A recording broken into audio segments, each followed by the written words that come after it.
Nafxanyaan diina Oromooti. Kaleessas diina Oromooti. Hardhallee diina Oromooti. Gara fuulduraattis diina Oromooti. Waan an gammachuu qabu sitti fakkaata.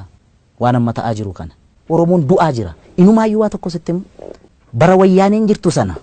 Oromoon du'uu kun dhageettii qaba ture. Amma dhageettiin qabu beekta. Asiin miti asiin namur. Gaafa dhiiraa lubbuun adabartu eessa baashii silas du'a naftu. Gaafa giitii lubbuun adabartu eega jaaduu lubbuun nama rartu. Eega dhiiraa lubbuun nama rartu. Gaafa giitii lubbuun adabartu. Gaafa gootaa lubbuun nama rartu. Gaaf dhugaatee lubbuun adabartu. Walagaraa garaa walagaraa. Muka oomiyaa sololoo qilleensi raase. Wadi kottu yaa jigaakoo rakkataa bineensi nyaate. Ajaanam galtiisan ni yaadatta laata mudiru sittuu na dagaate laata. Hanga lubbuun jiru addunyaa tanarra furtuun gammachuuko suma harka jira. Isanaan jetteessan akkam goote yaadara afuura kee dhabin barbaacha keen joora. Eessa jirta maaloo gootu na wallaata. Eessa jirta maaloo gootu na wallaata.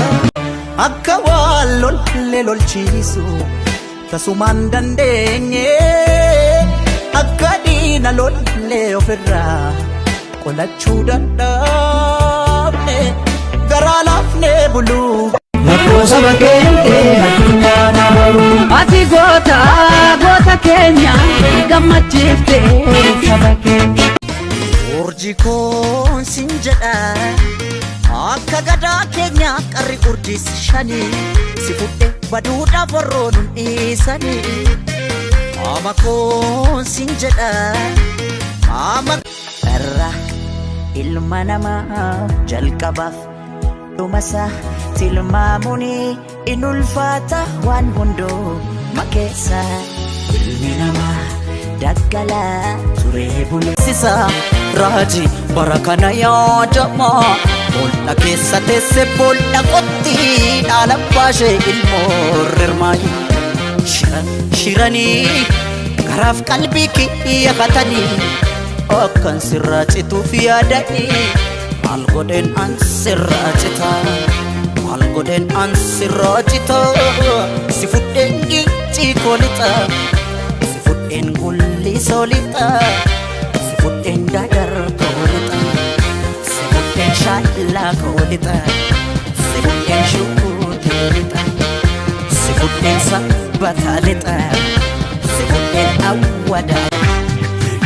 Karabaa garanii mataa guduruu muruu mataa guduruu.